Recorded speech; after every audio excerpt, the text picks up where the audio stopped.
what the office that I hold does, just so they have an understanding of what's out there. If you don't know what our functions are, you don't kind of know, what a focus can be for a particular career path, So that's what we're going to do. All right. So actually, right now, if you guys want to introduce yourselves, this is Clerk O'Connell, Gabby, Jenny, you want to introduce yourselves? Hi, I'm Gabby. I'm also a junior at PUBJK High School, and I'm really excited that you were able to give us your time today. I'm really interested in what you have to say. Thank you. Thank you, Gabby. Nice to meet you. Hi, I'm Jenna. I'm also a junior at PUB High School. I'm so excited. I think we really have so much to learn from you, and I'm so excited to ask you questions and really hear what you do. Sure. Nice to meet you too. Maybe if you want to tell them a bit about yourself. Sure. Okay. I serve as the Nassau County Clerk here in Nassau County. I represent all the residents here in Nassau County.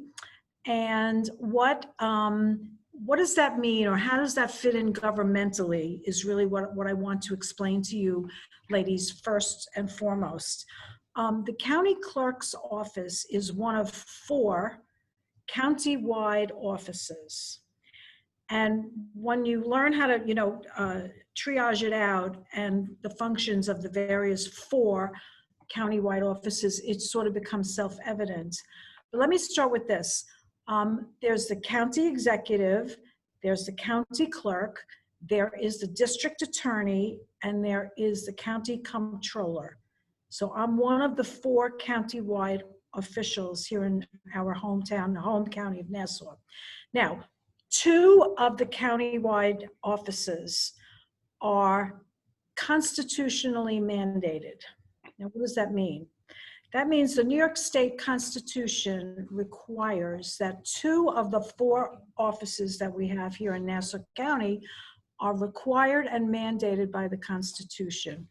The other 2 are optional, and I'll explain to you why. And I think that will sort of put some sort of focus on what I do and what other officers do as well. Going back in time, the most 2 important areas of law when our country was founded and our state was founded was, number 1, enforcement of the criminal law. So therefore, the district attorney of Nassau County, that office is mandatory under our New York State Constitution. The second office is the office of the county clerk, is mandatory under our New York State Constitution. Now, why is the county clerk's office mandatory? Because we can sort of understand enforcing the criminal laws, but why is the county clerk's office mandatory?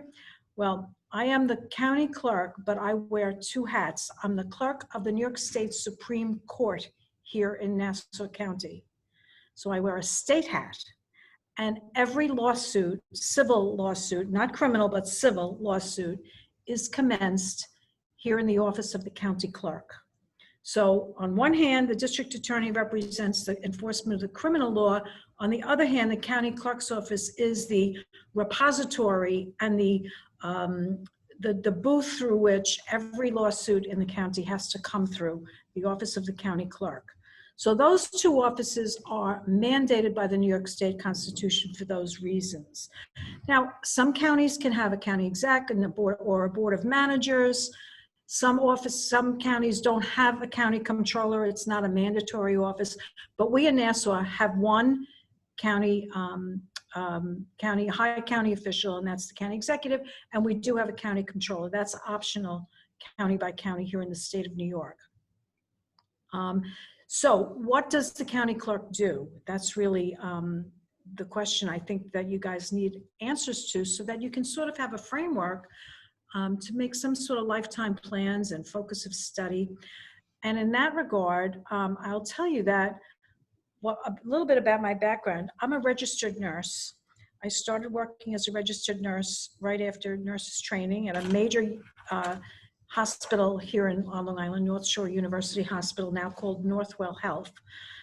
And I got involved with taking care of cancer patients who needed chemotherapy. And at that time, all of these new treatments were emerging, and we were coming up with wonderful treatments to cure leukemia and manage other types of solid tumors and liquid tumors.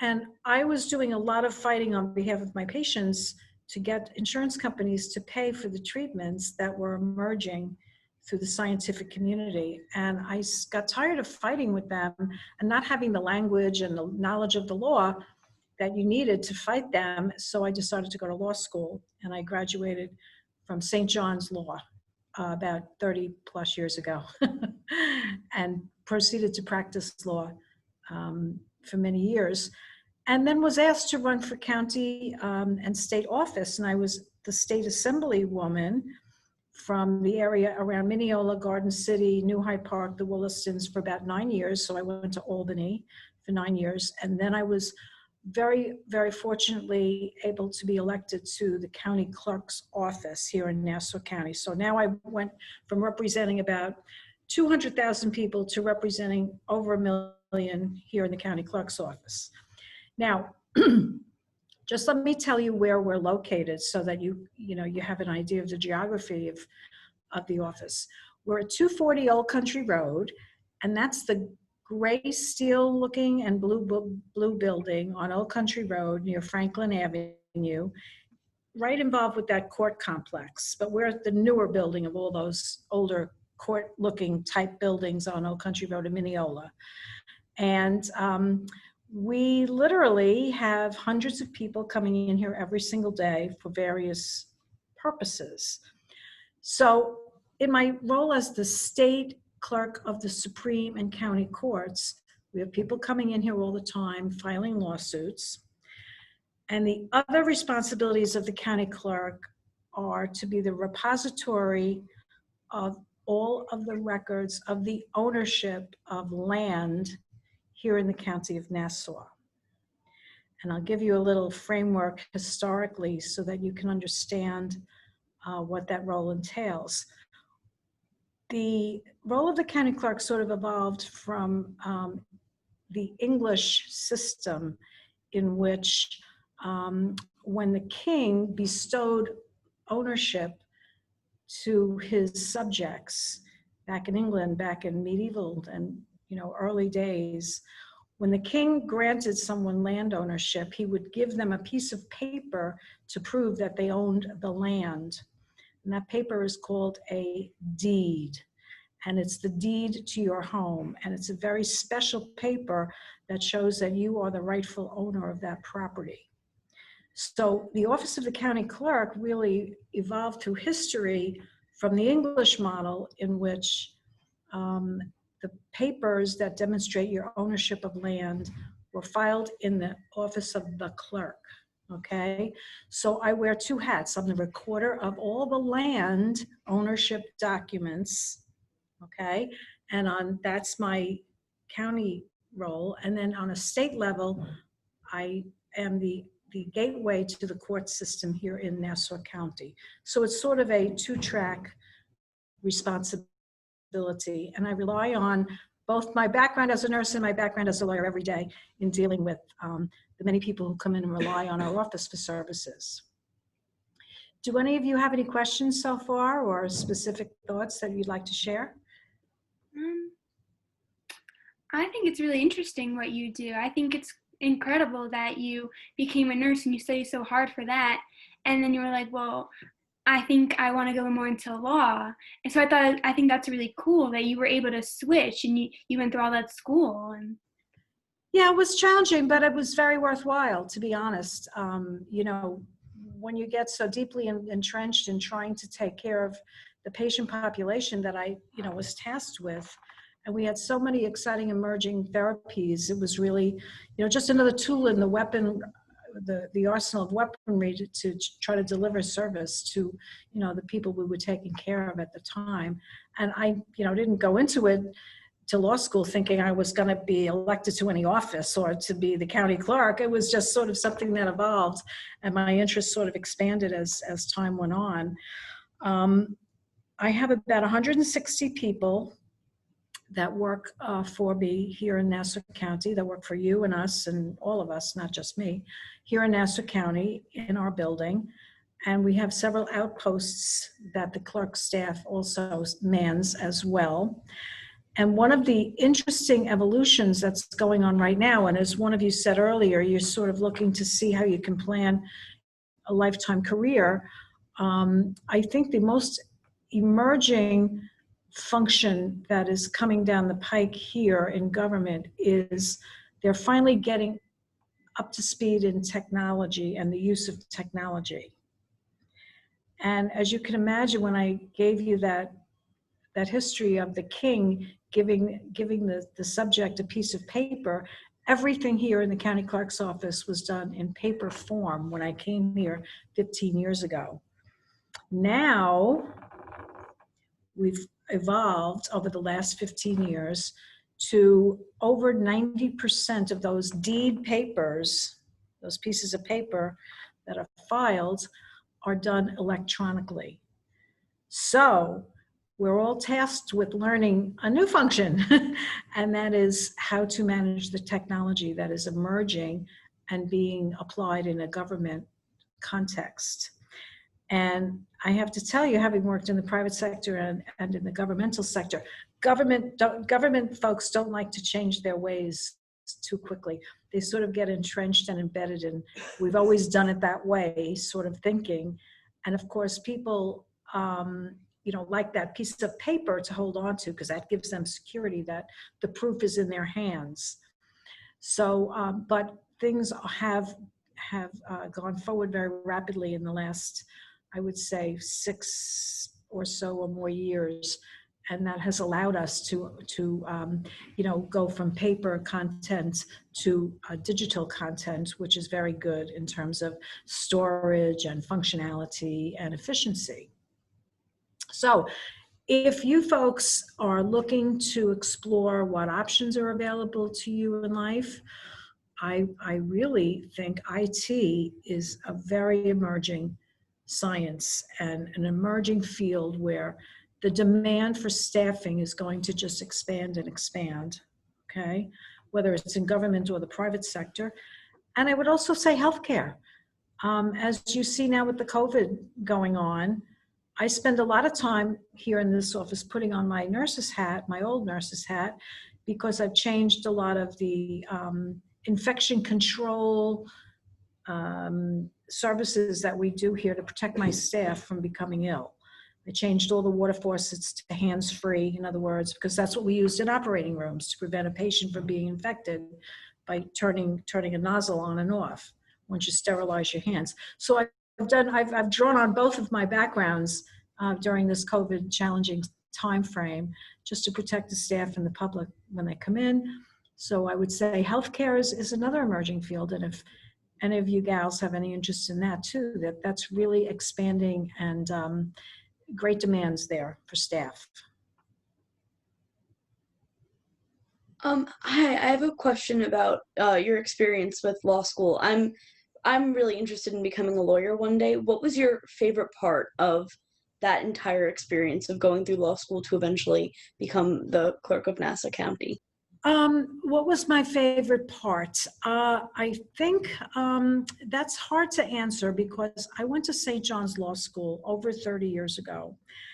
And it was a very, very regimented curriculum. You did not have options to take sort of very esoteric courses. When I counsel students here that go to law school, that work for me, that want to go on to law school, I'm very specific that they should really understand what is going to be the most useful for them in their careers as lawyers. And taking courses like, and no disrespect to you gals, taking courses like Women in the Law is not going to be on the bar exam, okay? I can guarantee you that. So that may sound very interesting to study that sort of in an esoteric sense. I can guarantee you that the criminal law, the Uniform Commercial Code is going to be on the bar exam, contract law, real property law, they're going to be on the bar exam. So there wasn't a lot of flexibility at St. John's in terms of taking very esoteric courses. So it was tough. You just have to really stick it out and study and do what you have to do to put those concepts in your head so that your thinking becomes such as a lawyer would think. And of course, I highly recommend St. John's. They are very, very good. Hofstra is another good school, and there are many, many good schools. But I would always tell students that work here in our office, be very careful with any electives. Make sure you're not wasting time and energy on subject matters that I can tell you will not be on the bar exam, if you follow my point there. I'm not I've been speaking with Miss Farley. I sent her some questions on interview skills that you could maybe answer. We all pulled together and we thought of them so that maybe you can answer them. Sure. All right. Did you have them? Because if not, I have them out. I can read them to you. Oh, sure. I did get them, but I don't have them in my hand. Maybe you could just read it to me. Okay. So the first question was, is it better to act more eager or reserved during an interview? I would say I respect eagerness. I do. I find that to be, a sign of, a desire to learn, a desire to expand. And I admire that. And I think that's a very good quality to have. And when I have someone that I'm interviewing who shows me an eagerness, I do find that impressive. That would be a good trait in my view. All right. I had a question. Sorry, Bree. I had a question. Sure. I can cut you off. So you changed completely different career paths. You were a nurse originally and you enjoyed it, but then you found out your true passion was law. And I was wondering, because we're all going into college and we are all trying to pick a major that we want to stick with. But Right.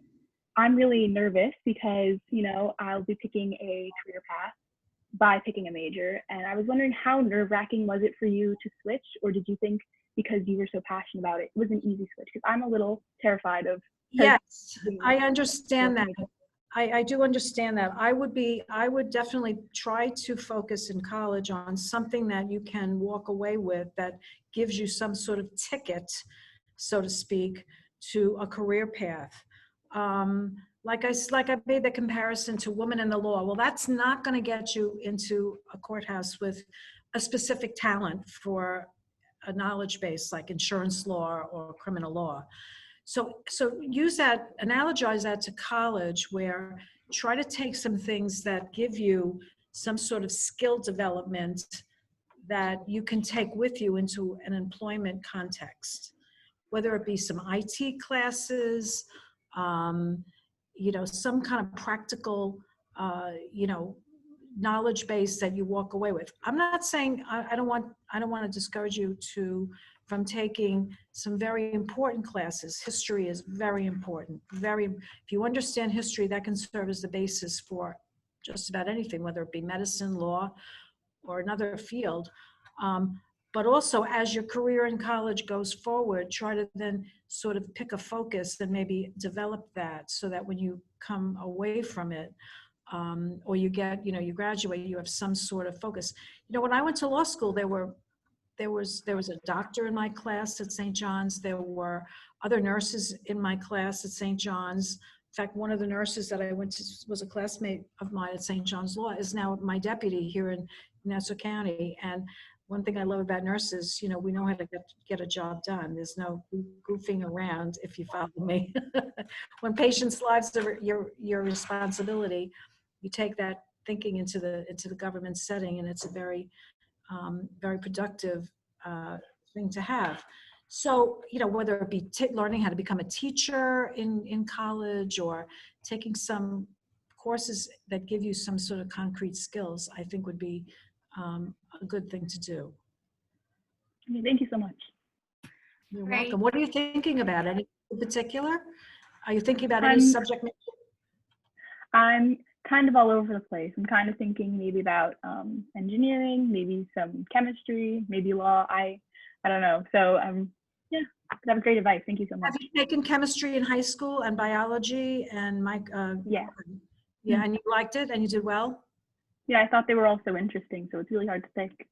That's interesting. Okay. I have many nurse friends that went on to medical school. So that's why I ask. So if you have a flair and a talent in that regard, that's something you might want to pursue as well.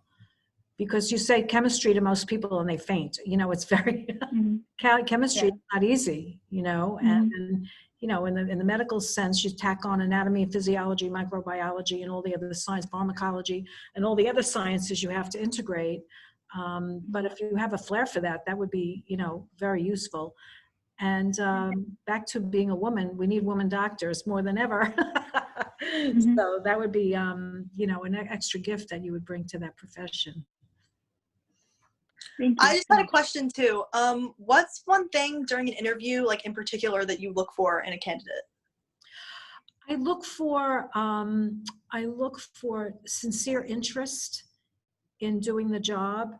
I look for, as you folks were referring to earlier, you know, eagerness to learn and eagerness to become a part. I look for willingness to become a team member, you know, an excitement level that, you know, you want to learn whatever the functionality is of the, you know, the circumstance you're going into, and the excitement, enthusiasm you bring to want to learn and become part of, you know, part of a whole staff. And, you know, I hire a lot of students every year, and you go new grads and whatever. And there's no job we walk into that we really know exactly what to do at all times right from the get-go. So a willingness to learn and an enthusiastic willingness to learn, I think, is a very important aspect to a person when they come in and they're interviewed. And I do assess that, even if it's subconsciously. Thank you so much. You're welcome. Are you interested in anything in particular, hon? In terms of I'm career? going into the education field, probably like early childhood education. I haven't decided yet, but I'm a senior, so I started applying to colleges already. Excellent. Where are you applying? My top favorites are Fairfield University, Sacred Heart University, and Marist College. Oh, sure. Very good schools. Excellent. I have a child that went to Providence, and I used to start like screaming as I would drive by Fairfield. Why did I do this to Providence? I have 2.5 hours to go. Yeah, one of my best friends goes to Providence. She loves it. Yeah, it is a nice school. So all your Yeah. school choices sound good. And early childhood is fabulous because, you know, that's so important now, more so than we ever realized, you know. Yeah, It's getting that foundation in place is so critically important for children. That sets the whole path going forward. exactly. It's wonderful. And you can be so creative as a teacher of youngsters. You can teach them so many great lessons without, you know, being boring or, you know, like law school. Yeah, that's one of the reasons I want to do it, to be creative. Sounds so Yeah. fun. Yeah, definitely. Good job. Good thoughts. I have a question. So, what is one of the things that most people do not think of during an interview? That's an interesting question. What's most people do not think of? Well, I think eye contact is very important. I think you have to be conscious of your eye contact, and I don't think any of you here in this venue right now have difficulty with that. But I do see a lot of people a little shy, a little intimidated, and I don't. Intimidating is not what I'm looking for in a candidate. I'm just looking for sincerity, and I think eye contact does convey that. And in this day and age, if you are coming for a job, I would definitely suggest wearing a mask until you're told that you don't need it in a certain, you know, construct. Like I'm not wearing one right now. I'm in a private conference room, but I would assume that you should go in with a mask on right from the get-go, just to be very sure. And that's what I would say. And just, you know, be aware of your dress. You know, I notice, and I say this to you as a woman, and you know, to you gals, the dress, the professional dress code is sort of changing a lot in the last 5 years. I don't know if you notice it from your perspective in high school, but I never left my house as a lawyer, and as an assemblywoman and as the county clerk going back 15, 16 years ago without a full three-piece, you know, two-piece suit on. And you don't see people in business suits anymore, even men. it's not something you see on a day-to-day basis. So, but you still have the responsibility to look professional, even if it's not a per se business suit that we think of, you know, from years ago. You're probably too young to even remember. But even the men in the business sector are not wearing as formal a dress as they used to. So I would be aware of that. As long as it's clean, professional, and well put together, no jeans, you know those things. No jeans, no sneakers, you know, things like that would never be, you know, would never be too impressive in an interview construct, if you follow me. All right, thank you. If it's okay, I'll ask some more questions from the already chosen ones. Sure, All right, sure. so the next question is, this one's a little similar. Where is the line between confidence and bragging, in your opinion? Oh, right. I did see that in your questionnaire and your thing. Confidence and bragging. I guess it depends on the tone of voice and what you're saying, be it just facts. I mean, if just stating the facts would never be, in my mind, bragging, and confidently telling the facts is not bragging. You know, saying, you know, I hit 42,000 home runs, you know, there's a way to put it in a context that, you know, we all have something to brag about it, whether it's being a good daughter, a good mother, a good student, or whatever. But I think you just have to say, you know, I worked hard, and I'm proud of what I did, and I don't consider that bragging. You know, that would be just stating facts. So I don't think. Do you see that in schoolmates, a lot of bragging or desire to be a sort of a bragging person? Well, I will say that especially nowadays, school is definitely getting a lot more competitive. So students always want to show like, oh, you know, like I got a 99. So someone's like, well, I'm smarter. I got 100. So I do definitely see the competitiveness. So I wouldn't say like people's intentions are to brag. They just kind of want to show like, oh, you know, I'm the better student. I'm going to go farther. I don't find that impressive. Yeah. 100 speaks for itself. 99 speaks for itself. And in my mind, both are great, wonderful grades. And I don't consider one better than the other, to be honest. All right. So the next question is, what kinds of questions should we be asking during an interview? Well, I would ask questions like, what will my responsibilities be? So in other words, I have, I'll put it down in concrete form for you gals. I have about 160 people here, and there's a myriad of functions that we're involved with, and a lot of it is handling land operations, the deeds, and on the other hand, it's handling the Supreme Court operations.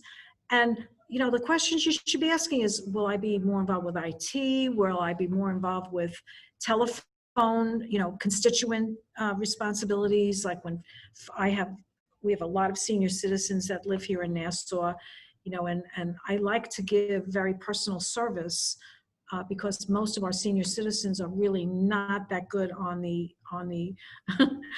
you know, on the platforms that we're using here. So they need to be walked through a lot of that. So I think, you know, I would be curious as to know what my responsibilities are.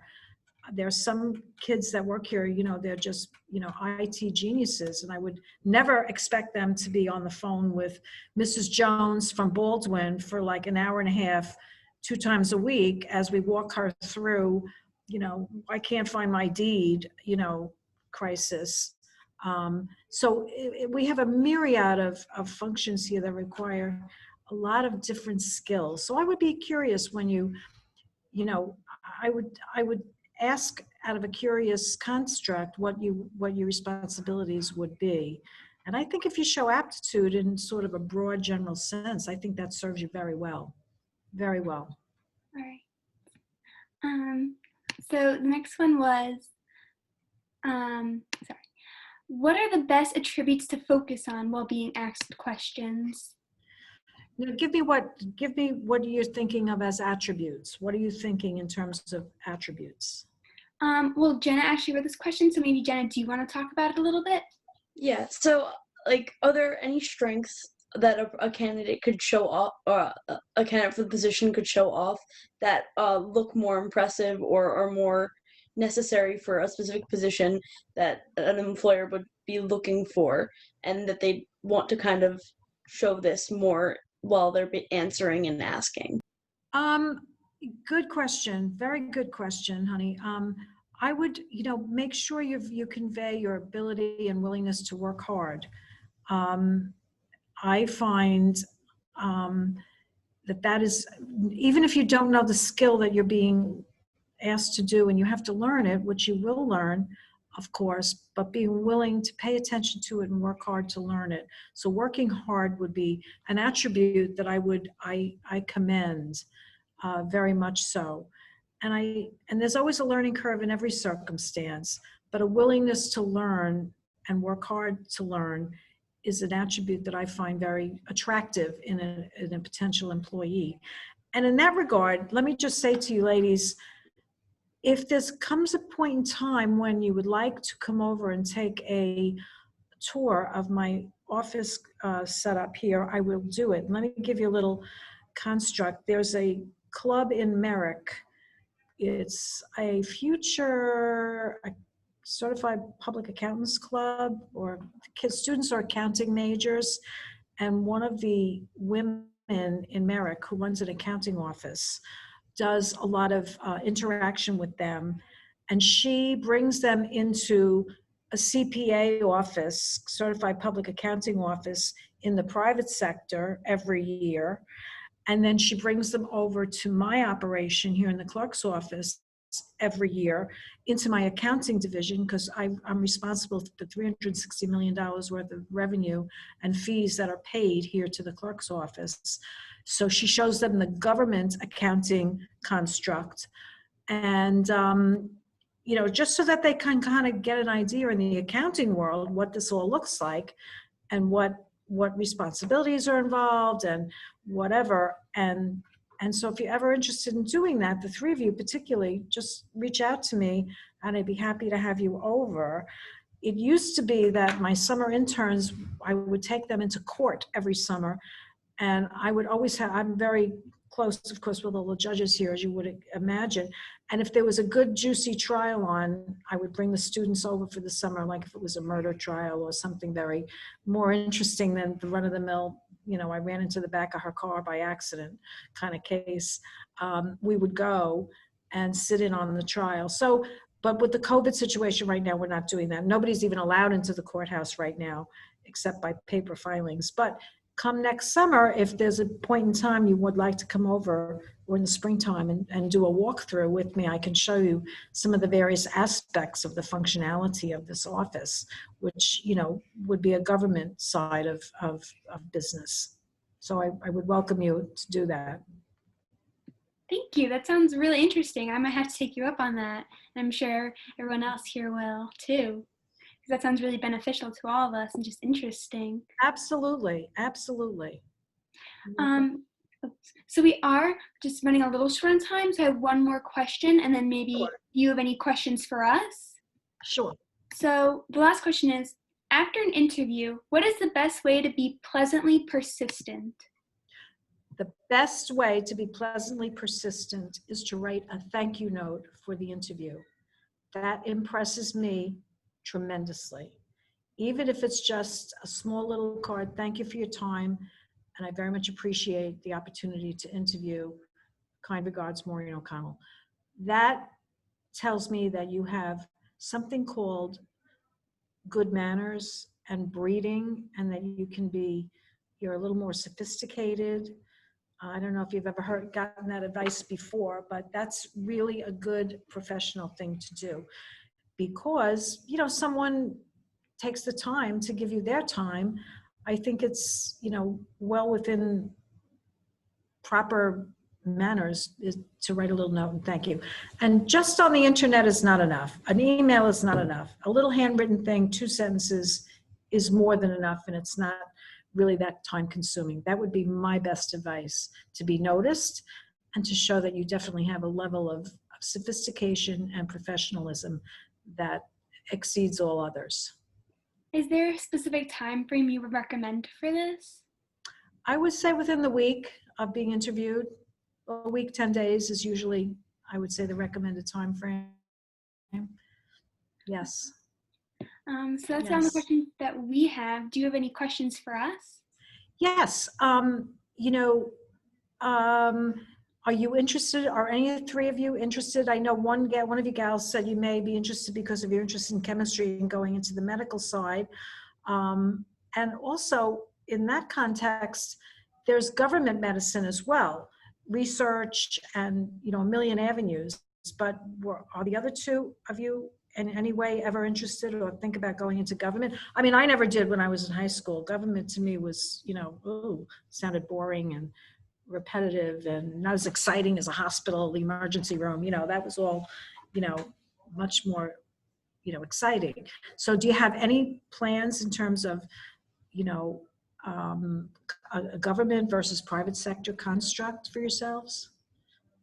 I've been thinking a little bit about government. My goal is to kind of go to law school and see where that takes me, or if I have any passion, because there's so many types of different laws, as you know, and different fields. So, but I have definitely considered the possibility of it, and I kind of would like to maybe get to know you a little bit more and what you do, and see if there's an opportunity to kind of learn more and develop that interest.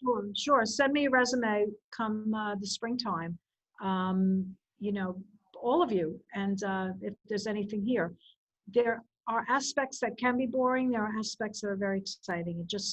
I prefer the non-exciting, boring day because that means there are no crises involved here in my role. But honestly, it would give you a snapshot, or just come in and take a tour. We'd be happy to show you guys, you gals around, and just show you, what we do here. And I'm going to leave you with this. When I go in to talk to the grammar school children, I say to them, what was Long Island before it was settled by all of us? Europeans came to Long Island from Ireland, England, Germany, Austria, around the world, and we became Americans. But these lands here on Long Island were first owned by different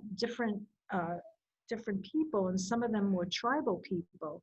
And you look at the names like Mineola and Sewanaka and Montauk, and those were some of the first, inhabitants of us on Long Island. And I say to the students, if we hadn't won the Revolutionary War and became an independent nation, who would have owned the land here on Long Island? You want to take a wild guess? I would say probably the wealthier people would take the land. I don't know if that's correct, but I always learn that, wealthier usually has power. I don't know. Yes. Do you other gals have a guess? I Or maybe, said the same thing as Bree did. Yeah. If we never won the war, I'm guessing England would have taken over. We'd all be speaking. Bingo! You got it. You got it, honey. Go back to my deed comments. We learned from the British how to convey the ownership of land through the transference on a piece of paper called a deed. But I have to tell you, the grammar school students always say, well, the Indians, Maureen, the Indians would have owned the land. But if we hadn't won the Revolutionary War, they may have, but the British would have owned us. So that's our history here on Long Island. So some of the functions of my office are very heavily embedded in that concept of owning land. It's a very American concept that we brought with us, that Europeans brought with us to the United States when we were founded back in the 1700s. Well, good to talk to you, ladies, and I wish you a lot of luck. Thank you so much for taking the time out of your busy schedule for speaking to us. I know I found this extremely helpful, and I know everyone else who will be watching this will find it really helpful. Excellent. Good to speak to Thank you all. Thank you so much for sharing all of your knowledge with us. This was really enlightening, I'd say. Thank you so much for taking the time to talk to us today. Not a problem. Great to meet you and speak to you all. Good luck to you, and best of luck to all the people at Plainview JFK. Great school. Thank you. All right. Have a good evening. Thank you. Bye now. Thank you. Have a great rest of the day. Thank you. Bye.